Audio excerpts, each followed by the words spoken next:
Ote na biso bisika nyonso bozolanda biso ya bino pasteur Josué Muko responsable de l'église pentecôtiste 3e ciel Oezwami na mkanda de Corinthiens chapitre 12 verset 2 à 4 na commune ya Kimbateke quartier Kalkouji avenue Tadila numéro 69 juste na entrée ya route Mokale lokola limesano lelo lisusu toye pona kolobela o etali mama na likambo na biso émission na biso eza dénommée 30 minutes avec Jésus-Christ na bayebalandaki biso mbale wuta koleka tolobela ki sur la tour de Babel bongo lelo na ngolo Nzambe tozolobela sur la guérison de Naman tozolobela sur lobiko ya Naman bongo na lombangu tozui mama na likambo na biso oyo na mkanda ya Deux Rois chapitre 5 à partir ya premier verset soki tokiti tina verset 10 tomona lisolo ya Naman. Deux Rois chapitre 5 à partir ya premier verset tina 10e verset soki botangi même na ndako bomona lisolo malamu kuna bazobetela biso lisolo nini na mkanda ya Deux Rois chapitre 5 à partir ya premier verset tina 10e verset bazobetela biso lisolo ya mukonzi moko na kombo ya Naman wazaki mukonzi mapinga na mboka ya Syrie bongo lokola mukonzi mapinga ya mboka ya Syrie roi to mukonzi ya Syrie abanda ko sepeane makasi pamba te na tango wana Syrie ezaki mboka makasi o wapi na nzela ya mukonzi oyo na kombo ya Naman bayebaki kolonga bamboka lokola Israël bongo tango balongaki mboka ya Israël bazwaki mwasi moko to jeune fille moko elenge mwasi moko lokola mowumbu bakendaki na mboka na bango tango bakendaki na ye eko salama ke mokonzi wana kombo ya Naman azaki na maladi ya lepre bongo elenge mwasi wana ya mowumbu tango atali alobi oh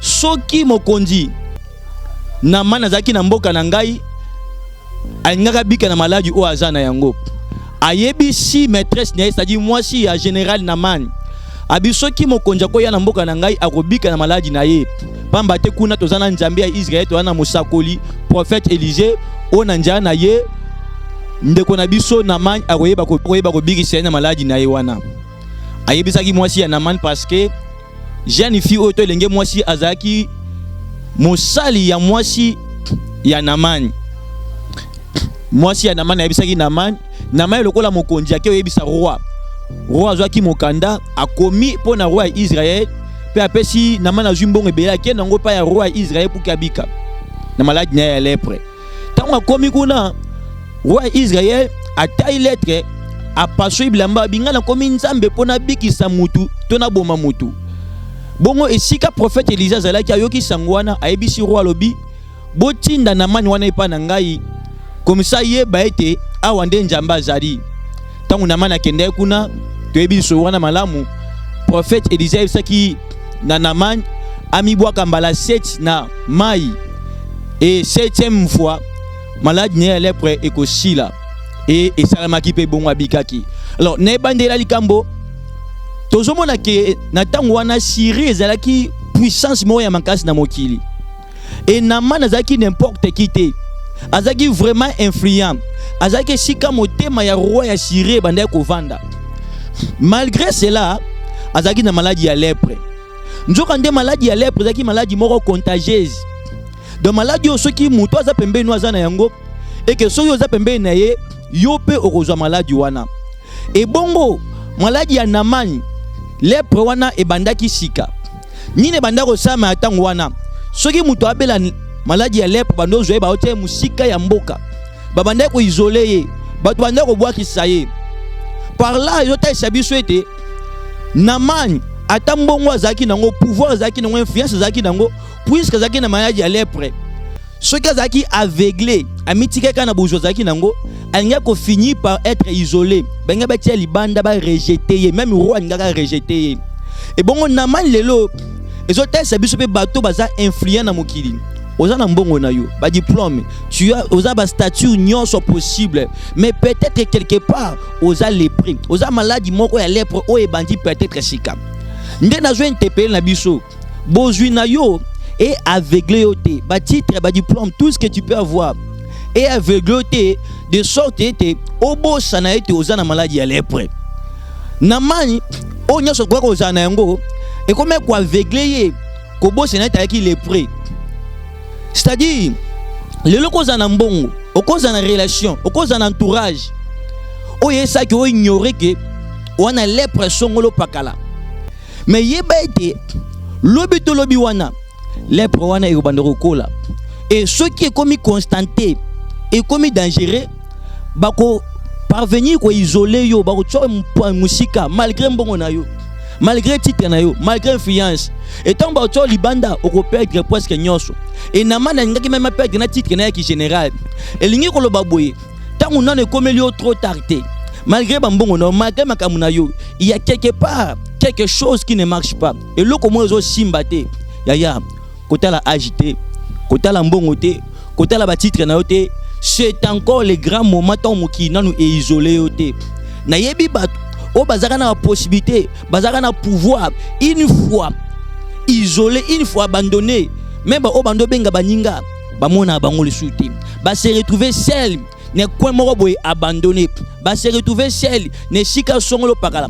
et naman yemoko abosana kelaki na maladie ya lèpre jusqu'à telle sorte que elenge mwasi oyo ya Samarie ya Israël aki osala constat wana bien aimé na tango on a temi pe lokwa elenge mwasi wana na ko rappeler yo quelque soit mbongo na yo quelque soit ba oyo ko zanango il y a quelque chose qui ne va pas dans ta vie et c'est le comment boy oyo marché te et cause la maladie et cause un problème songolo pakala bien aimé l'argent ne résout pas tout mbongo et peut sa solution makamunyo sauté ba diplôme peut sa solution makamunyo sauté relation famille et peut sa solution makamunyo sauté namal pouvait tout avoir azaki presque n'ayant son influence baninga moi si tout malgré ce qu'il est prenaye za kaka tu vas te demander malgré ba million na yo malgré ba titre na yo mais malade wana za na okaka malgré ko za nango mais situation na ya passe ezoko bakaka c'est parce que mbongo baninga nyoso kozala wana eza incapable de faire solution et pendant que yango eza incapable Yesu Masia eza capable de faire solution et ne kambu oyo mbongo eza incapable ya kosunga yo na likambu oyo baninga diplôme relation famille eza incapable de kosunga yo Yesu Masia eza capable de kosunga yo eza likambu ngo eza sida eza likambu ngo eza likambu ndini Yesu Masia lobi na Matthieu chapitre 11 le verset 28 boye pana ngai bino batu nyonso botontia mina mikumba bolembi ngai nzambe na kopesa bino bopemi nde na boye bien aimé j'ai été fait na sala yo appel na zo benga yo na njela ya numéro o na njela ya mission oyo et siko zwami ba numéro ya téléphone eza bien tracé yaka ozala de cité notre Dieu Jésus-Christ est le même hier aujourd'hui et éternellement asalaka azosala père osala ce que yé quelle que soit la situation vraiment sala lokola na mani tango ayoki sangwa lobiko a matière ma pekate tango ayoki sangwa ya bola ma vie na ye atalaki te nga naza na mani naza influent j'ai l'argent j'ai ceci j'ai cela asele saki faire ami kiti saki alobi ke oh lobi konanga eza likolo ya mbongo naza na yango lobi konanga eza likolo ba diplôme naza na yango lobi konanga eza likolo ya mwasi to bato bazoko sanga parce que naza na loko songolo pakala est-ce que tango le kwane ko za shooter tous ces gens seront là bazo flatter yo bazo ko aveugler yo bien-aimés dans le Seigneur décidez-vous prendre un rendez-vous avec nous avec notre Dieu Jésus-Christ. Et vraiment, vous ne serez jamais déçus. Et Naman, tant ayoka ki bon akepa ya mokonzi na ye, abinga na okine Israël. C'est-à-dire, falunga mboka ya shire kende ti na Israël, tala trajet, ko quitter royaume moko pona royaume mususu. Eza trajet musika nyonso wana ka pona lokolo biko.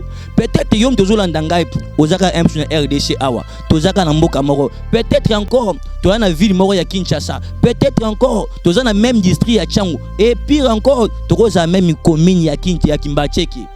Oza na réseau moko te ya raté occasion oyo. Ma commande de mettre biso ke na tango Yesu batu bando uta mboka misika. Ba okende tina désert kokuta na Yesu. Njoka nde désert eza esobe. esika ma ezalaka te, esika courant ezalaka te, esika ba condition ezalaka malamu te. Mais ce qui était important ezalaki parce que présence ya Yesu Masiya ezalaki wana. Bien aimé dans le Seigneur, bien que toza na biso na commune esika tozali ana Kimbateke, na Tchangu awa, na Kakuji, Tadila 69, mais ici nous avons Jésus-Christ. Pour na yo peut-être que semble être un désert par rapport à Siko Kozela, par rapport à Sika Oko Utela. Bien aimé, la Bible déclare tangu Yesu banda côté ya batwana, abanda côté ya kobanda tongo tipo quoi. C'est-à-dire batwana bazaki sur une notion hôtel à monde traité parce que bayeba ke o azali bosso na bango aza mettre ya temps pe ya circonstance. Baboti bazaki wana, ba responsable bazaki wana, batikaki ba famille na bango parce que Jésus-Christ était là. Ba s'en foutra qui na nyonso balobi awa nde tozawa vraiment to ekozwa solution na problème sur tungisa biso. Bien aimé de le Seigneur, ce qui est plus important eza peut-être ngaité, eza peut-être âge na ngate, eza peut-être ngana lo belote, eza mutu a coopérer kati nanga pona solution likambuna yo et mutu wana son nom c'est Jésus-Christ. Naman a quitté royaume na ya musika a keti na Israël. Et chose grave a kyokuta na roi. Parce que na tant wana ba royaume étranger, ba royaume ya Orient. Le quoi par exemple ya Syrie kuna. Pona bango à l'époque roi azaki na lisanga ya ba prêtre, to ya ba prophète, ya ba nganga. O wat bando travailler na spiritualité sous pouvoir na yi. Alors tant roi ya Syrie atindi na mani pa ya roi Israël, pensa que le quoi le pané za kandenge moko, c'est que na Israël pe roi ya Israël aza tout autour na ye na ba prophète, le quoi par exemple le cas ya Jézabel, aki na ba prophète ya Baal. Tant atindi bango pa ya roi, koyeba te roi pe sakaka ordre pour que serviteur na ye na mani ayeba kobika. Bien aimé de le Seigneur, na minute wana ba ignorer Élisée. Même yé le roi ya mboka, ayeba ki na mboka na ye. Na Samarie, il y avait un prophète na kombo ya Élisée. Ayeba ki malamu parce que à mettre et reprise ayeba okuta na Élisée. Bon siko pona bato watomba ye pa ya roi. Pona bango lokola déjà que muto aza roi, c'est que solution ko uta pa na ye. Elingi ko loba boye, makamuso ya vie, solution nango. Et ya nonangwe ko utaka te pa bato biso zo kanisa. À cause de la roi, à cause de mbongo, à cause de ba diplôme, à cause de loko songolo pakala, mais solution likambuna yo et uta maboko na été. Ils se sont confiés au roi parce que roi a un pouvoir nyoso. Nzokande kaka na makomi ya Nzambe, tozomo na les mêmes rois. Tangu nzale koti na kati ya Samarie, azo tambola, amoni basimi bale bazo swana.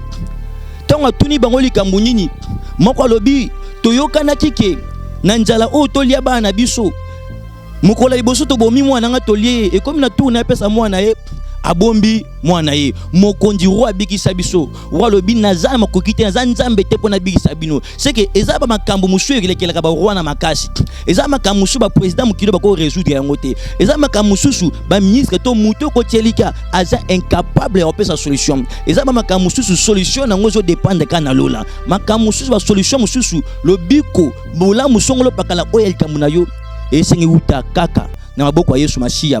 Combien de rois kutana bango, combien de batu ba okatu kutana bango, mais aucune solution. Bien aimé dans le Seigneur, Bible lobi ke roi paswe elamba alobi est-ce que ngana za Nzambe pona boma tona sekwisa. C'est-à-dire pendant ce moment bazo sola na man discussion zo koba parce que za roi il était sûr et certain que lobi ko nangé ko uta awa yo pe jusqu'à là ou même en face ya ba roi en face ya batu ya influent mokili oyo batu ya pouvoir batu za baza makoki mais je remarqué que malgré présence na bango solution mo te joa na vie na yo ozo remarqué que malgré influence na bango bola mo te joa pa na yo est-ce que tika bango te momentalement est-ce que tika bango te un temps le véritable sauveur le véritable Seigneur au nom de Jésus-Christ roi paswe lamba ko paswe lamba eza signe ya matanga eza signe ya deuil signe ya tristesse abi esenga na Nzambe même roi comprendre que pour la situation na mani oyo senga loboko ya Nzambe ba roi bon ba sosola que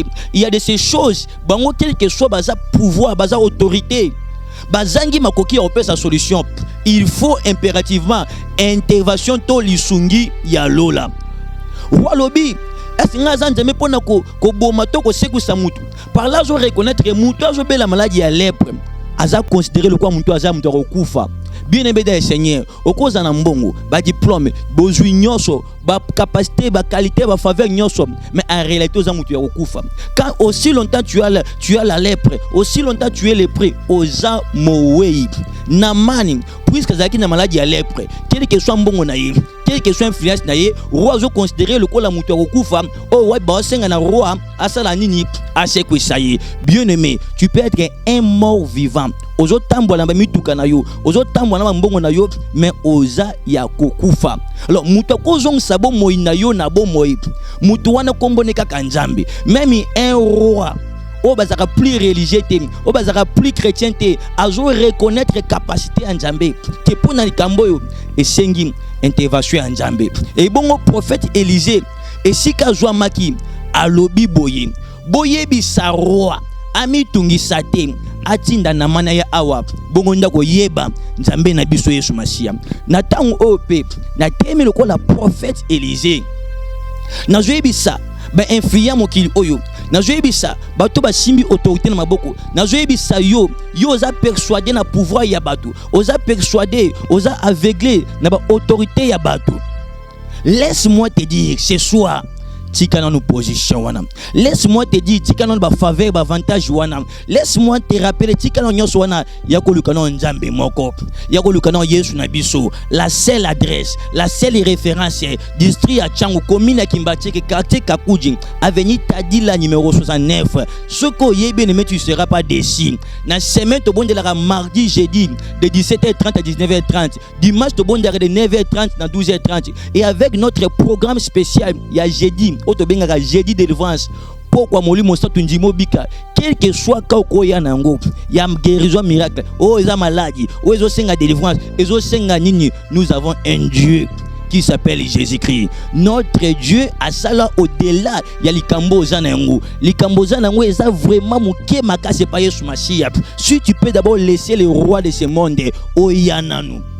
Le plus important monde longi nangaite. Le plus important oye bate qui je suis, j'ai fait quoi? Le plus important kutana nzambe nangai.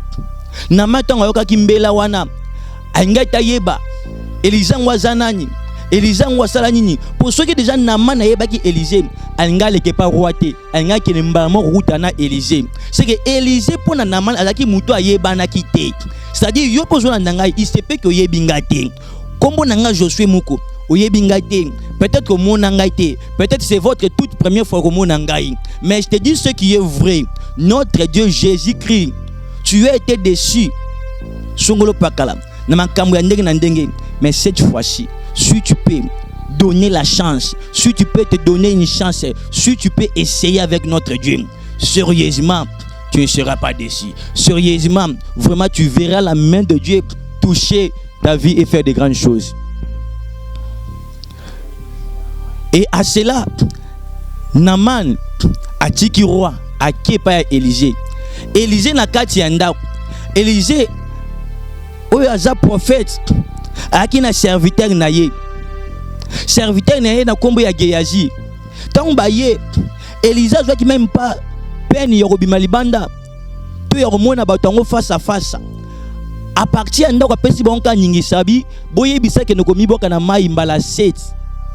C'est-à-dire, ce qui était important, c'est que sur le monde en face à face. Ce qui était important, c'est que tout sa recommandation en Zambé. C'est que tout sa l'insu de l'Éternel. Ce qui est important pour vous, ce n'est pas le fait que tu coûtes en face à face. Ce n'est pas le fait que ce n'est pas le fait, ce n'est pas le fait, ce n'est pas le fait.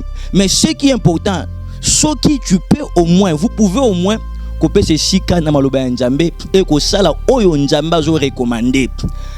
Tant bayebisi namani bongo namani amitungisa kalobi o na siri na mboka esika na wuti kuna ba mai ya minene na ndenge ezali o eleki mai na bino ya Jourdain oyo o na kwa kobika kuna facilement ba mai ya ndenge za kuna eleki mai oyo na kwa miboka kuna na biki e bongo oyo tinda ngai o senga na ngana miboka na mai oyo heureusement namani tango yimi ngazonga atambula kina ba serviteur ya malamu na ba compagnon malamu ba ebise ba maître asengelo a gravité sengi na omi bo akaka na mai. C'est que ça c'est important ba toto tambwa na bango ba influence rapé vie na biso ba influence rapé destinée na biso. Faut aussi savoir avec qui tracer un chemin, avec qui tracer une destinée. Ceux qui bato ba tambwa na man bazaki malamu te benga ba encourager mauvaise décision na manya kozonga et ceux qui na manya zonga ki engati ka lépreux peut-être qu'alinga kufa lépreux et ceux qui peut être tilelo qui lépreux na yo qui lépreux na yo continuer et ça peut être faute entourage au tambola ka bana banal qui s'ensemble se ressemble. Dis-moi qui tu fréquentes, je te dirai qui tu es. Nous devons contrôler nos compagnons. Nous devons contrôler avec qui nous faisons un chemin, nous faisons un parcours pour que l'obi est à la malam. Et namantan baninga bayebisi heureusement pour lui azaki na esprit ya écoute ya koyoka atela tenga za chef naza mukonzi ayoka ki ba subalterne na ye ayoka ki ba inférieur na ye. C'est que bien aimé de le Seigneur dans la société il est aussi très important ya kozana esprit ya écoute ya koyoka baninga muto ayoka baninga te akendera liboso te. Raison même pour laquelle bien aimé de le Seigneur toza munoko moko mato yimi balé mato yeleki munoko c'est que na vie pona muto abengami a percer aza muto sengili ayoka kamingi alobaka moké yo le mal c'est que tu veux seulement être attendu yo ndeka bayoka yo mais toi tu veux pas écouter les autres. Raison pour laquelle beaucoup de bonnes choses les les kayoka kaboye beaucoup de bonnes choses ça se passe comme cela et tant on a mal à tailler bien que mandako yima akei il se peut que dans ta vie solution peut être auto proposée awa otamboli bisika ndenge na ndenge otamboli bakiza ndenge na ndenge basanja manene basakoli pona babonde pona peut-être il y a aucune solution il y a peut-être il y a aucune réponse mais avec notre Dieu Jésus-Christ nzambo to sela awa vraiment vous ne serez pas déçus na mai se baigner à sukola na ba mai ndenge na ndenge kaka mai basengi a sukola d'ailleurs kutu o ya Samarie zaki mai mort peut-être il y a salité. Mais il y avait Jésus-Christ là-bas. Notre église n'est pas tellement VIP, n'est pas tellement mais nous avons Jésus-Christ. Tu as essayé ailleurs, viens aussi essayer chez nous. Sérieusement, tu ne seras pas déçu. Sérieusement, vous ne serez pas déçus. Yesu a ébissi Pierre. Pierre a ébissi na péché boutou mobima na zumbisité. Mais na liloba on a repêché le sous. La même activité au Pierre a sala qui boutou mobima tika zumbisité. Mais na liloba Yesu a bois qui Philippe filet Pierre et tondaki na bambis de sorte que et comme koluka et pasuka. Pierre Azaki pécheur par excellence. Pierre Azaki moto ayebi penda koloba mbisi et généralement ba principe na bango ya pêche ba péchami na butu. Mais Yesu asenga na jour abwaka filet na ye. Cela veut dire la même activité, le même effet, les mêmes causes. Oyo sali bablo kamoro sala wana oyo pesa réponse te. Na Yesu Masia a cause on so sala kaka yango, bandela kaka yango. Moni ba résultat ma escompté moni ba résultat ma très positif na vie na yo.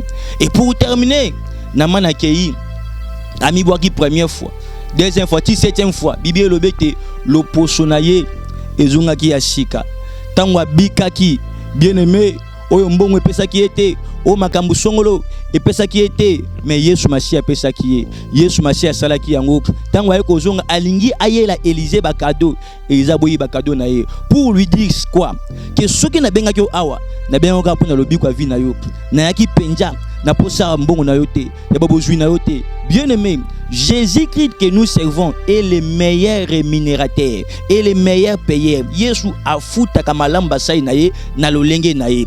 Ko faire yo appel, ko faire bino appel, ko benga bino, ce n'est pas pour que oya justement ko oya ko enrichir biso, oya ko pesa biso ba million to ba milliard non. Eza pona bolamu a vie na yo.